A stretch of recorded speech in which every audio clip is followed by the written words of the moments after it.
Dear aspirant, एक बार फिर से स्वागत है आप सभी लोगों का RTMI के लेक्चर में, that is recent trend in mechanical engineering. Term तो यूज किया गया है यहाँ पे mechanical engineering, but believe me आज जो भी टेक्नोलॉजी आ रही है ना, चाहे वो किसी भी इंजीनियरिंग से रिलेटेड हो, आप ये नहीं कह सकते कि एकदम से एक्सक्लूसिवली इसी फील्ड से रिलेटेड है ये, क्योंकि आज जो भी टेक्नोलॉजी आती है there is the fusion of technology, मतलब जो डिफरेंट स्ट्रीम है उसका फ्यूजन ही होता है।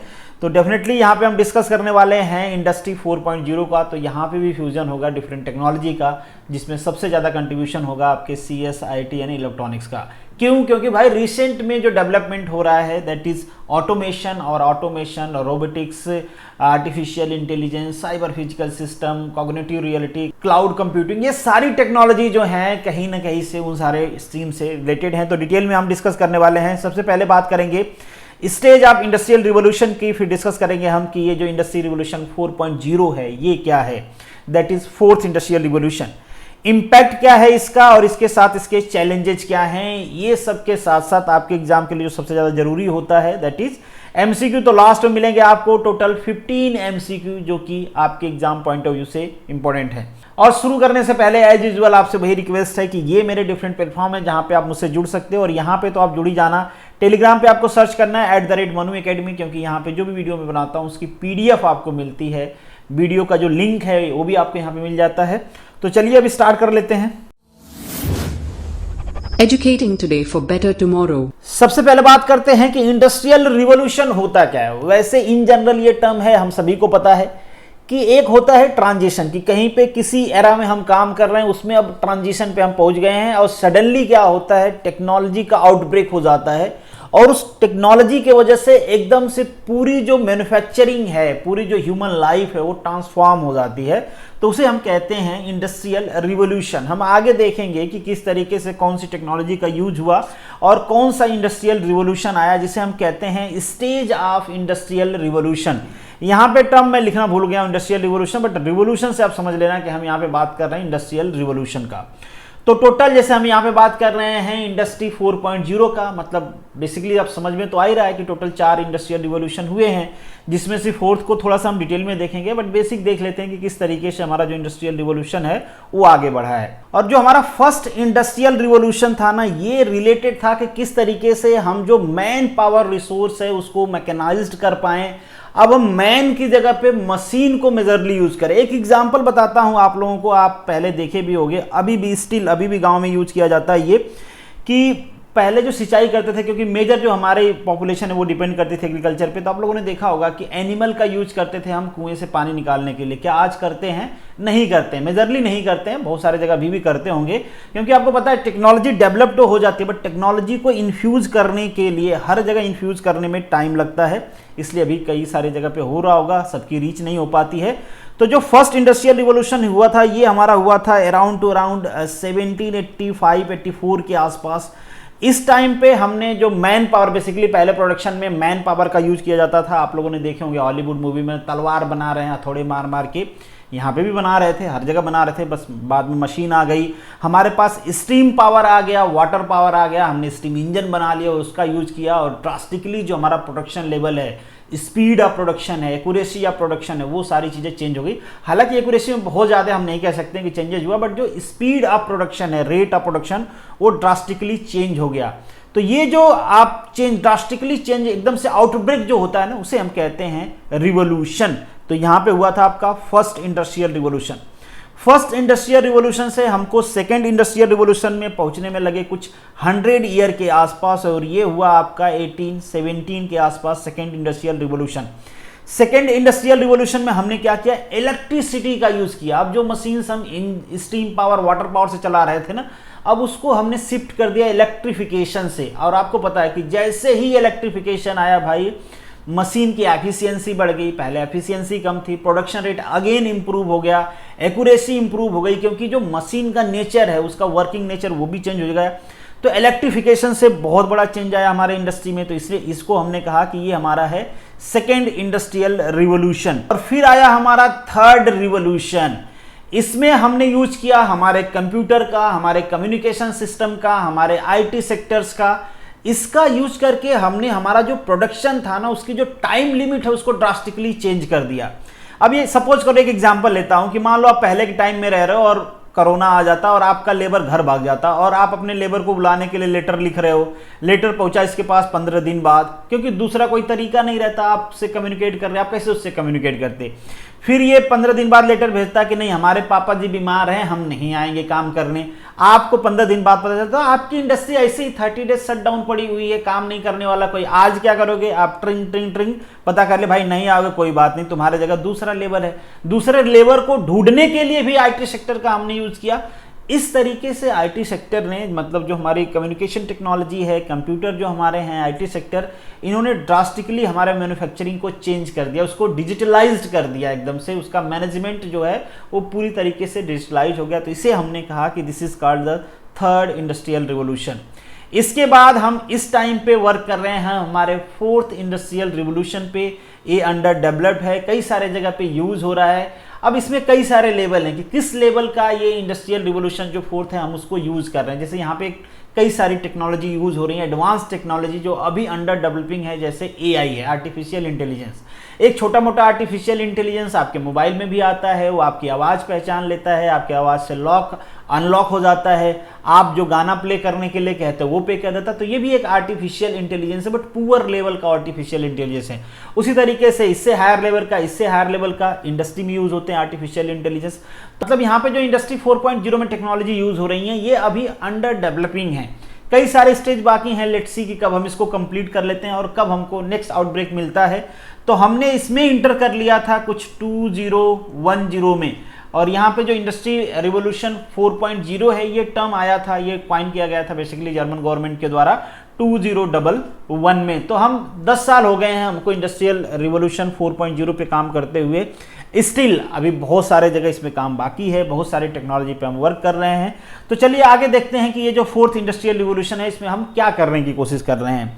तो यहाँ पे जो फोर्थ इंडस्ट्रियल रिवोल्यूशन है ना, इसके साइड में जो भी चीजें आपको दिख रही है ना, that is the tool of industrial revolution, fourth industrial revolution. कैसे भाई, अब चीजों को हम ऑटोमेट कर रहे हैं। जैसे कुछ टाइम पहले मैंने डिस्कस किया था सेल्फ ड्राइविंग कार, तो वो क्या है, कार के ड्राइविंग का ऑटोमेशन है।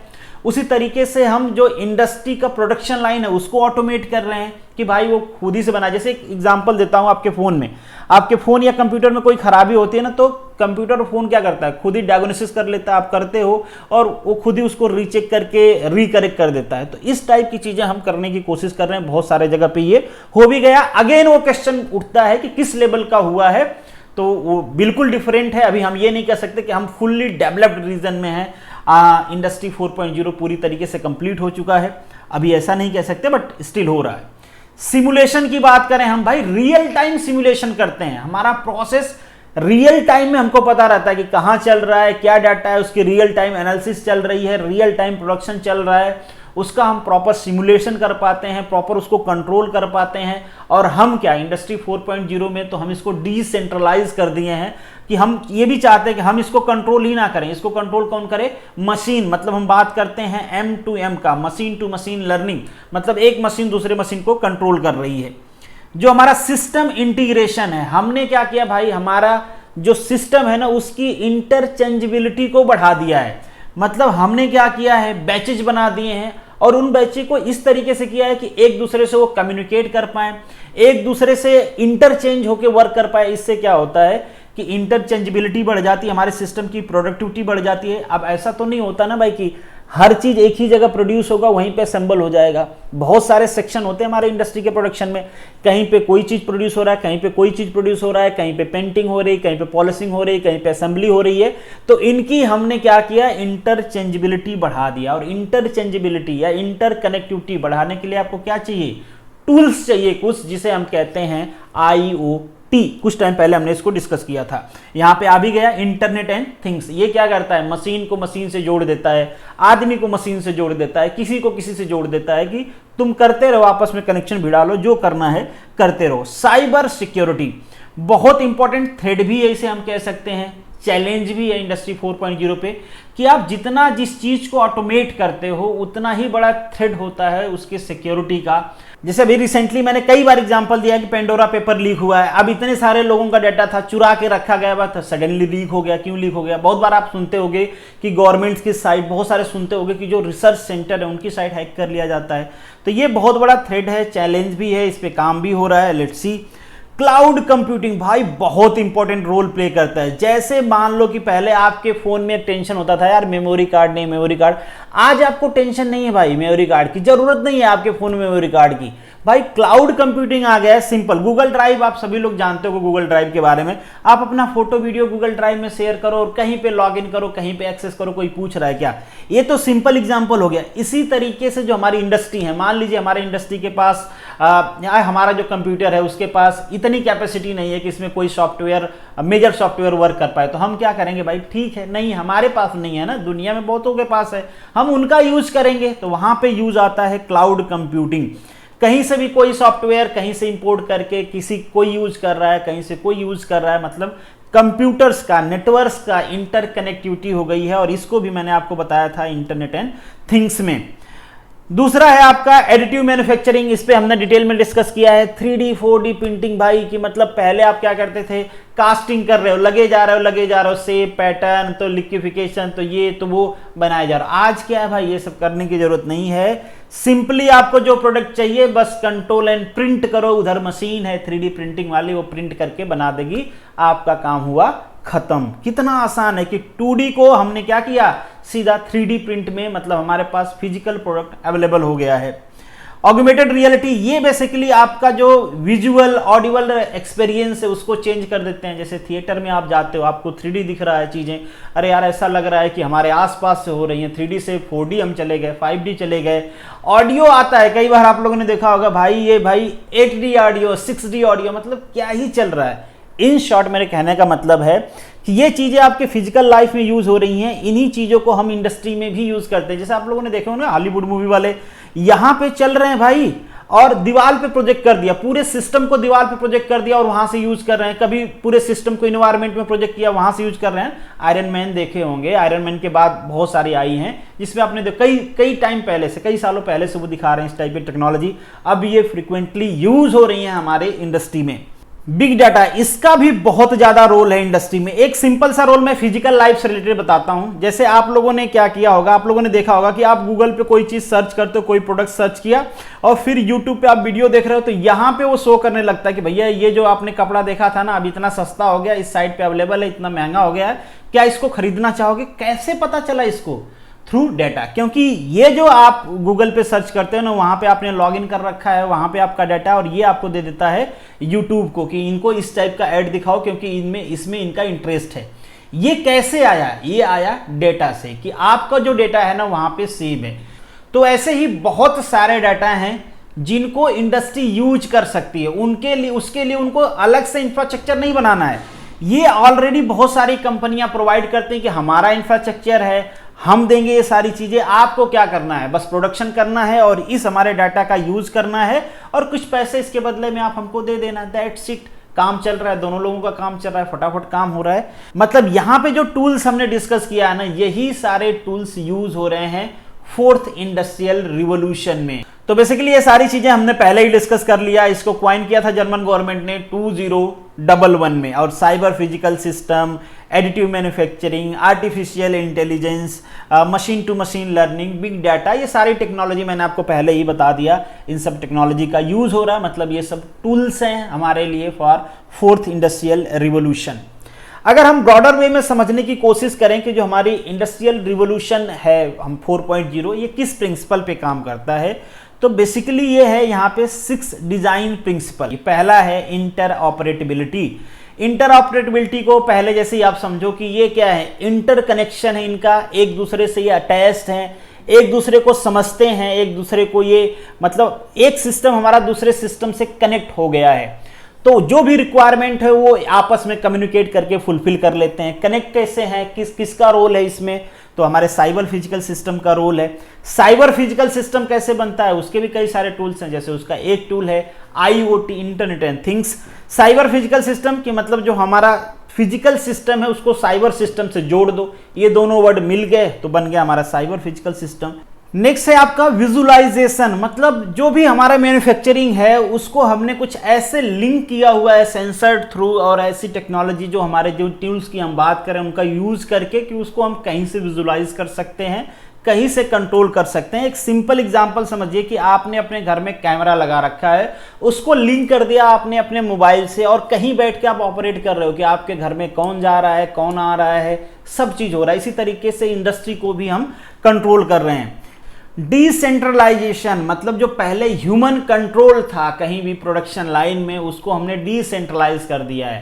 कह दिया भैया अब केवल आप ही कंट्रोल नहीं करोगे, अब हमारे पास ऑटोमेटिक कंट्रोल सिस्टम है, ऑटोमेशन है हमारे सिस्टम में, वो खुद ही अपने आप को कंट्रोल कर लेगा, खुद ही प्रोडक्शन भी कर लेगा, सारा काम कर लेगा। रियल टाइम कैपेबिलिटी, हमारे पास ऐसे सॉफ्टवेयर्स हैं, हमारे पास ऐसी ऐसी टेक्नोलॉजी है कि हम रियल टाइम एनालिसिस कर पाते हैं हमारे पूरे मैन्युफैक्चरिंग सिस्टम का, हमारे पूरे प्रोसेसिंग का, हमारे पूरे ऑपरेशन का, उसको मॉनिटर कर पाते हैं। रियल टाइम हमारे पास डेटा आ रहा होता है, जो कि पहले डिजिटलाइजेशन नहीं होता या फिर हमारे पास मॉडर्न इंडस्ट्री नहीं होती तो शायद ये पॉसिबल नहीं होता। सर्विस ओरिएंटेशन, अब हमारा सर्विस ओरिएंटेशन भी चेंज हो गया है। रिसेंटली आप लोगों ने सुना होगा कि अमेजोन ने, हालांकि कई साल पहले से वो कह रहे हैं कि हम ड्रोन टेक्नोलॉजी का यूज कर रहे हैं अब डिलीवरी सिस्टम के लिए कई सारे जगह पे। आप लोगों ने रिसेंटली सुना होगा कि फ्लिपकार्ट ने कहा है कि अब वो क्या करेंगे, रोबोटिक मैनेजमेंट करेंगे अपने जो वेयर हाउसेस हैं उसको मैनेज करने के लिए। तो ये सारी टेक्नोलॉजी है, सर्विस ओरिएंटेशन भी चेंज हो रहा है, ऑपरेटिबिलिटी भी चेंज हो रही है। और नेक्स्ट है आपका मॉड्यूलरिटी। मॉड्यूलरिटी मतलब आप समझ लो कि हमारे जो भी प्रोडक्शन सिस्टम होता है या फिर सर्विस सिस्टम होता है, वॉट एवर दैट, कहीं पे भी वहाँ पे सेक्शंस डिवाइड होते हैं ना, कहीं पे प्रोडक्शन हो रहा है, कहीं पे पॉलिशिंग हो रही है, कहीं पे पेंटिंग हो रही है, कहीं पे असेंबली हो रही है, कहीं पे टेस्टिंग हो रही है, कहीं पे पैकेजिंग, कहीं पे लोडिंग अनलोडिंग, इस टाइप से हमारे पास सेक्शंस होते हैं। अब हमने क्या किया, उन सेक्शन को आपस में इंटर कनेक्ट कर दिया, इंटरचेंजेबिलिटी बढ़ गई उनकी। अब कहीं पे कोई भी प्रॉब्लम आता है, सपोज कोई प्रोडक्ट टेस्टिंग में गया, वहाँ पे फेलियर मिल रहा है उसमें, या फिर कहीं पे पैकेजिंग में देखा गया लोडिंग हो रही है, वहां पता चला कि इसकी पैकेजिंग नहीं हो, तो वापस वो भेज देगा पैकेजिंग सिस्टम सेक्शन में। तो इस तरीके से क्या हुआ, हम अपने एफिशिएंसी को बढ़ा लिए, जो वहां पे एनर्जी यूजेस थे उसको मिनिमाइज कर लिए, जो आपका प्रोडक्शन रेट है या फिर जो भी हो रहा है उसको बढ़ा लिया आपने। तो ये सारी चीजें हमने किया। बेसिक ये डिजाइन प्रिंसिपल है आपके इंडस्ट्री 4.0 का। हालांकि ऐसा नहीं कि हमको अभी ये पता चला है, हम पहले से कोशिश कर रहे हैं कि ऐसा कुछ होना चाहिए हमारे प्रोडक्शन सिस्टम में, बट आप सोच लो उसको इंटरलिंक करने के लिए आपके पास टूल्स तो होने चाहिए। तो टूल्स अभी डेवलप हो रहे हैं, तो उन टूल्स का यूज करके हम ये सारी चीजें अब कर रहे हैं। नेक्स्ट जो है कि इसका इंपैक्ट क्या होगा, सब कुछ तो हमने डिस्कस कर लिया कि ये है क्या, किस तरीके से यूज हो रहा है, क्या क्या चीजें हैं, क्या इसका इंपैक्ट होगा। बिल्कुल होगा इंपैक्ट।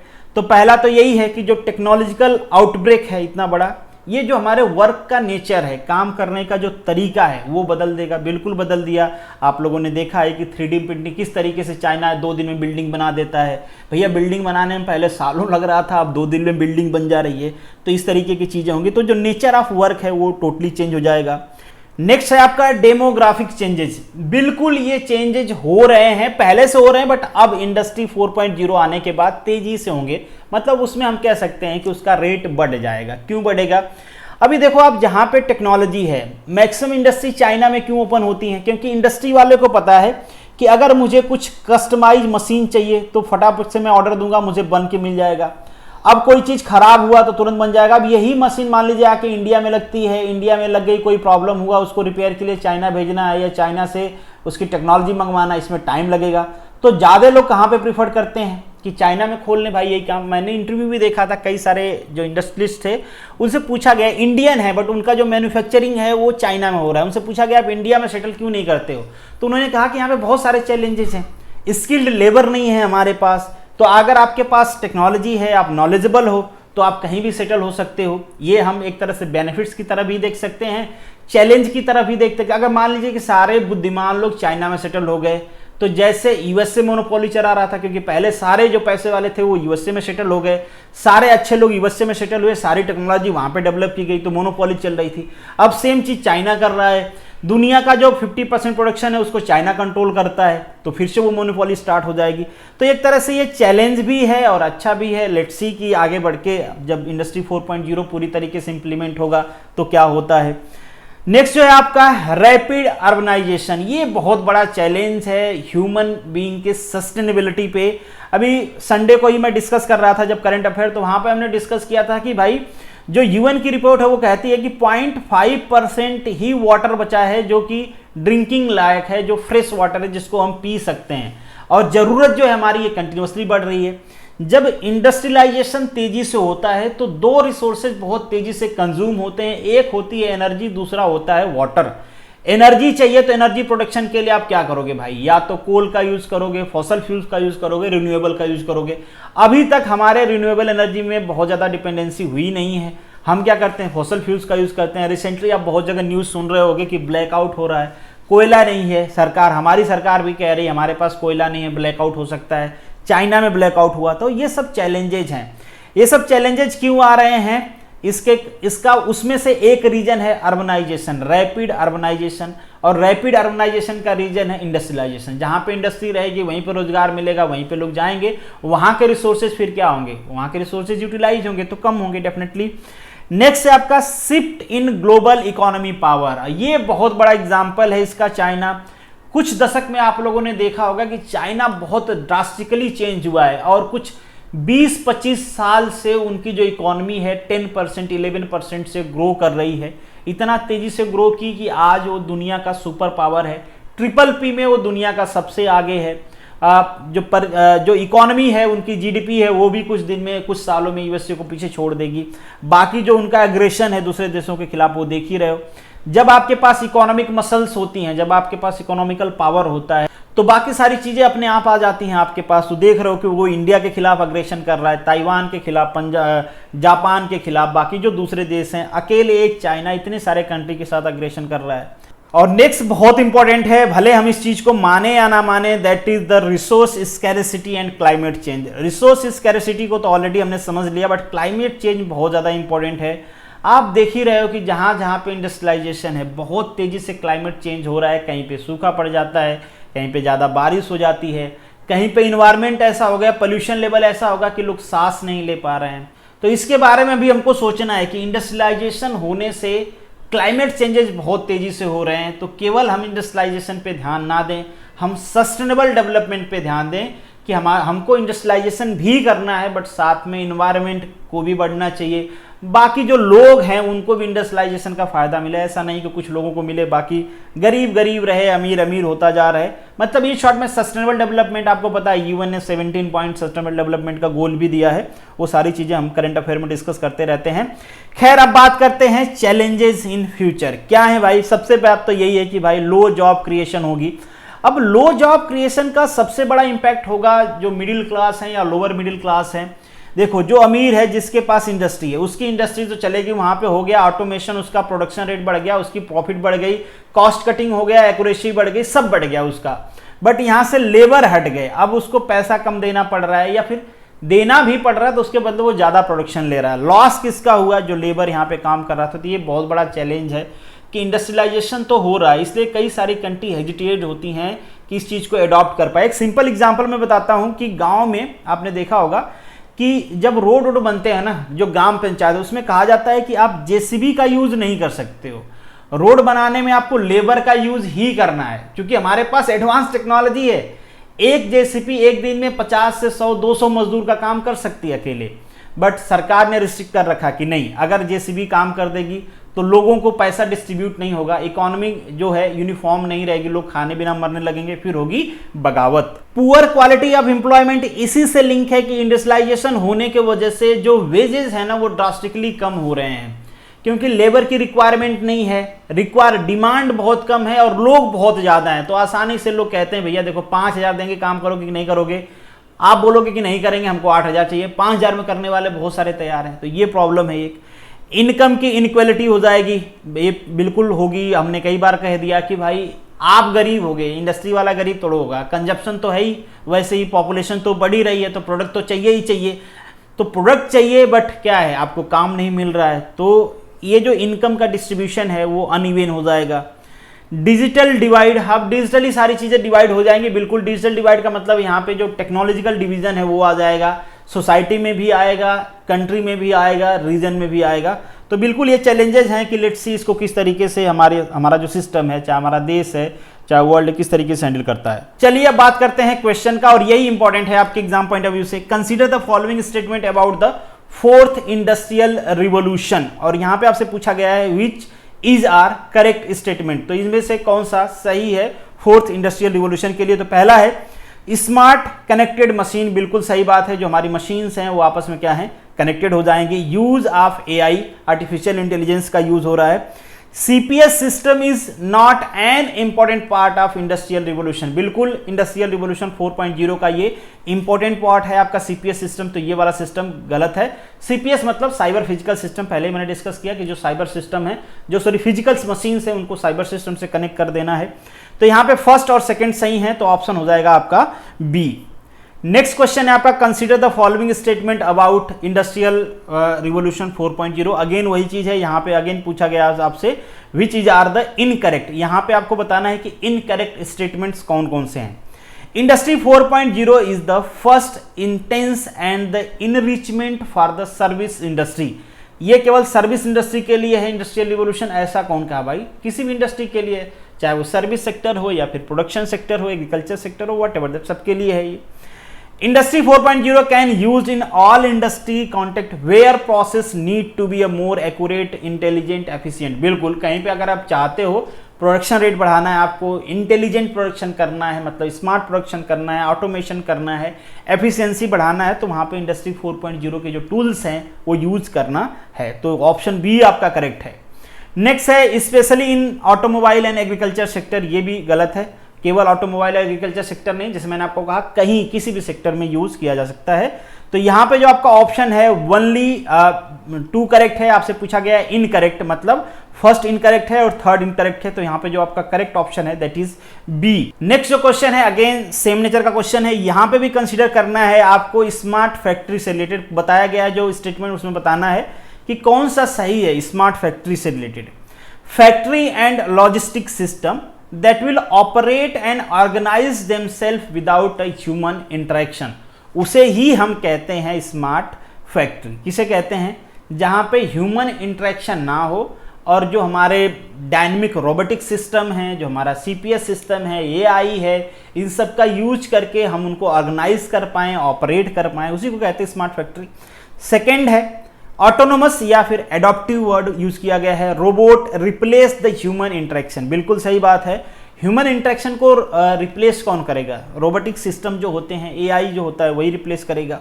थर्ड जो है factory and logistic system that will organise themself by the human interaction, बिल्कुल गलत बात है, जब ये सही है तो ये कैसे सही होगा, तो आपका ऑप्शन हो गया आपका फर्स्ट एंड सेकेंड, और यहाँ पे करेक्ट स्टेटमेंट पूछा भी है तो first and second, C option is correct.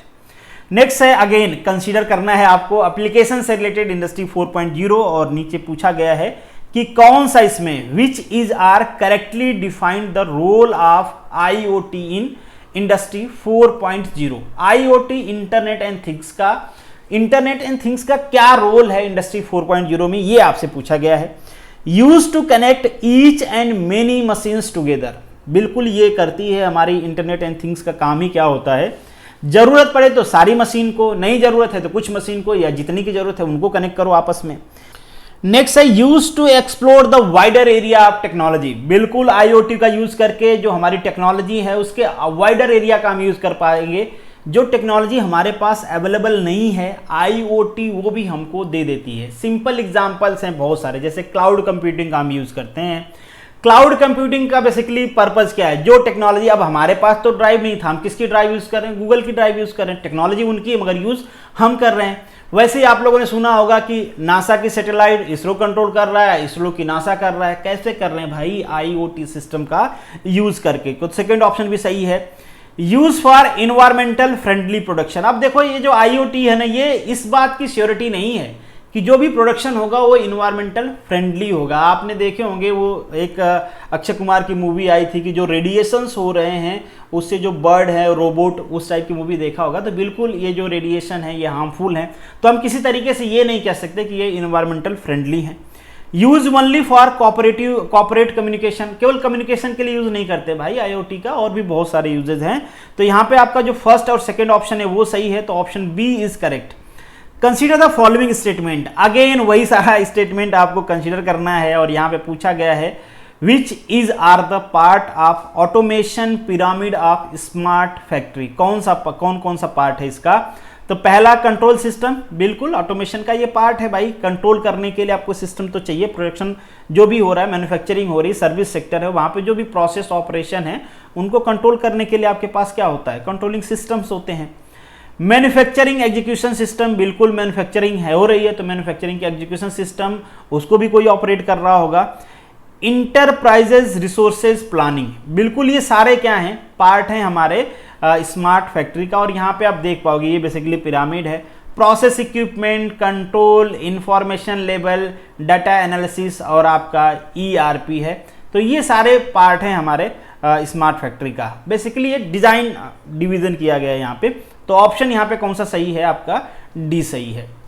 Question number 6, again similar nature का क्वेश्चन है। यहाँ पे आपसे पूछा क्या गया है, which is are exactly coincide with the vision of industry 4.0, इसमें से कौन सा स्टेटमेंट है जो एक तरह से विजन है इंडस्ट्री 4.0 का।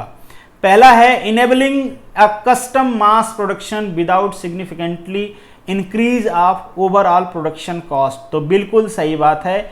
अगर इंटरचेंजेबिलिटी बढ़ती है, इससे हमारा जो प्रोडक्शन रेट है, उसका कस्टमाइजेशन है, वो भी बढ़ता है। पहले क्या था, जब ऑटोमेशन नहीं था तो अगर आप कोई सेट आप प्रोसेस पे काम कर रहे हो, सपोज कुछ मैन्युफैक्चर कर रहे हो, आपने एक प्रोसेस सिस्टम बना दिया कि ये इसका पैटर्न है, यहाँ पे कास्टिंग होगी, यहाँ पे इसको इतने टाइम बाद हटाया जाएगा, यहाँ पे इसकी पॉलिसी मशीनिंग होगी, यहाँ पे पॉलिशिंग होगी। अब मान लीजिए कोई आके कहता है, कोई कस्टमर आके कहता है कि नहीं मुझे थोड़ा सा इसमें चेंज करना है। अब इस लाइन को चेंज करना बड़ा मुश्किल होता था पहले, बट अब मुश्किल नहीं है क्योंकि अब ये ऑटोमेटेड है, इंटरचेंजेबिलिटी है। आप ये क्या करोगे, इसको हटा के दूसरा मशीन को, भाई मशीन मैन दोनों में डिफरेंस होता है ना। अब क्या है, ये ऑटोमेटेड है, इनको मशीन हटाएगी, दूसरा लगाएगी सिस्टम और फिर से आपकी प्रोडक्शन लाइन चेंज हो जाएगी। तो इस तरीके से हम कह सकते हैं कि हमारे कस्टमाइजेशन को इन्होंने बढ़ा दिया है। नेक्स्ट है to decrease the cost of industrial production, बिल्कुल इससे क्या होगा, हम एनर्जी को एफिशिएंटली यूटिलाइज कर रहे हैं, प्रोडक्शन रेट हमारा बढ़ गया है, तो डेफिनेटली कॉस्ट इफेक्टिव तो हो ही गए हैं, लेबर कॉस्ट हमारी कम हो गई है। More efficient use of the natural resources and energy, हाँ बिल्कुल जो एनर्जी है उसको ज़्यादा एफिशिएंट तरीके से हम यूटिलाइज कर पा रहे हैं। तो यहाँ पे सारे ऑप्शन अप्रोप्रिएट हैं हमारे इंडस्ट्री 4.0 के। क्वेश्चन नंबर 7 है emerging a conceptual framework of industry 4.0 technology does not include, इनमें से कौन सा नहीं इंक्लूड करता है। पहला बिग डाटा है, बेसिकली ऑटोनोमस या एडॉप्टिव रोबोट्स हैं, साइबर फिजिकल सिस्टम है, ये नहीं है। ट्रांजिशनल फार्मिंग ये नहीं है, बेसिकली बाकी सारे यूज किए जा रहे हैं इंडस्ट्री 4.0 में। Which of the below is not a industry 4.0 technology end to end, इनमें से कौन सा नहीं है। तो ये तो है ही बिल्कुल, E to E, end to end process management, ये तो होता ही है, आपने इस पिरामिड में भी देखा स्मार्ट इंडस्ट्री के।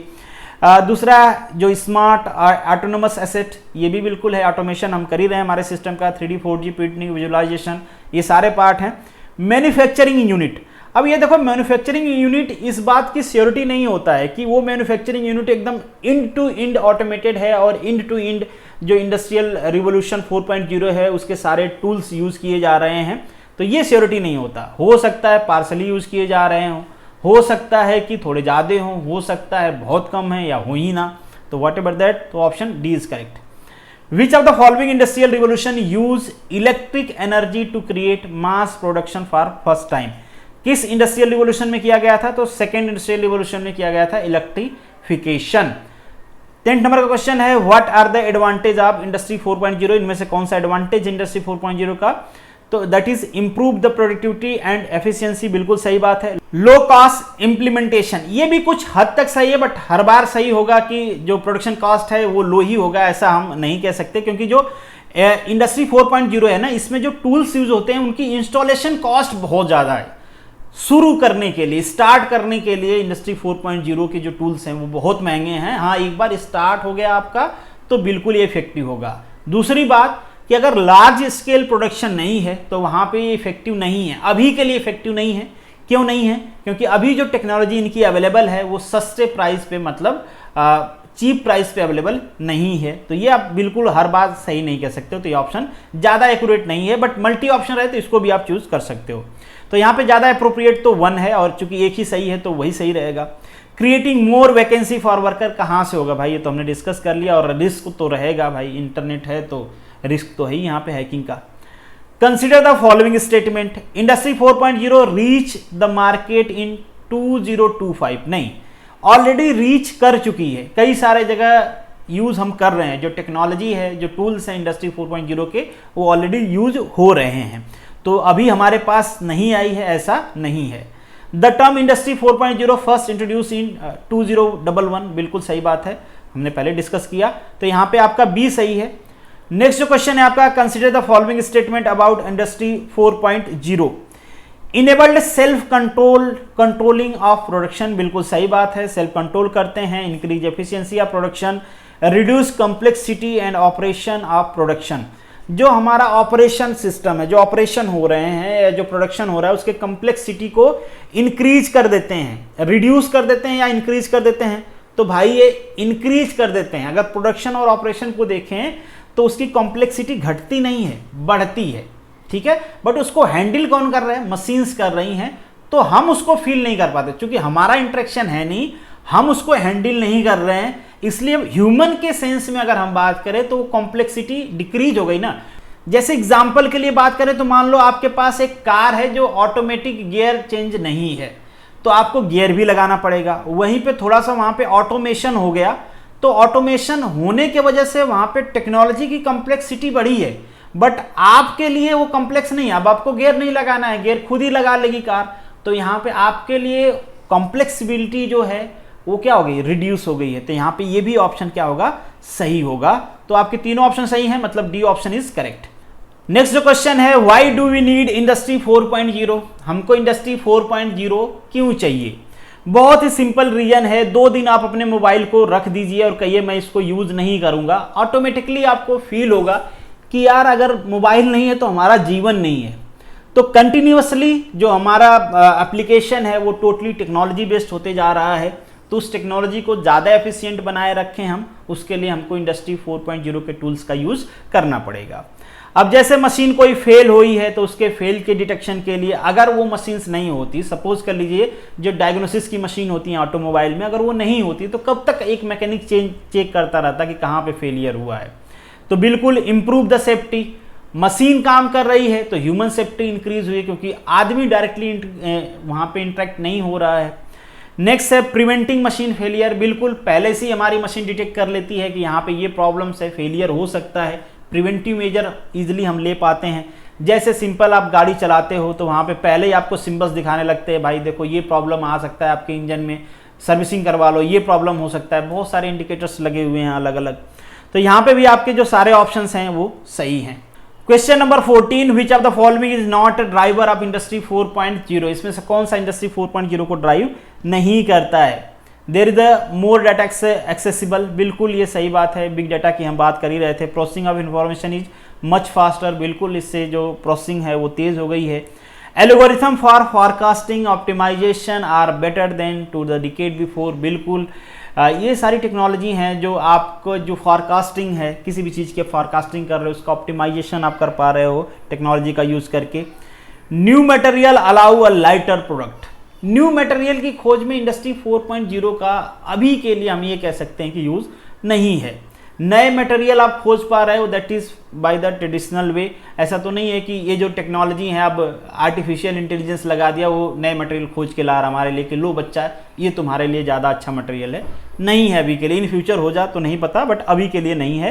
तो option D is correct. Next जो क्वेश्चन है आपका, that is consider the following statement, और पूछा क्या गया आपसे, Which of the above technology considerably contributed in the third industrial revolution? इनमें से कौन सी टेक्नोलॉजी है जो थर्ड इंडस्ट्रियल रिवोल्यूशन के लिए रिस्पॉन्सिबल है या फिर कंसिडरेबल कंट्रीब्यूशन है उसका। तो पहला आपका computer, internet and digital network, बिल्कुल सही बात है, यही है। इलेक्ट्रिसिटी सेकंड में और हैवी मशीनरी का यूज़ हमने किया था फर्स्ट में, सेकंड दोनों में। और जो सीपीएस सिस्टम है आपका, इसका तो यूज़ आप अभी कर रहे हो, फोर्थ में M2M का भी यूज़ कर रहे हो और कॉग्निटिव कंप्यूटिंग का भी यूज़ आप अभी कर रहे हो इंडस्ट्री 4.0 में। तो this is the end of this video. Thank you so much for watching this. चलिए मिलेंगे नेक्स्ट वीडियो में, तब तक के लिए all the best, good luck.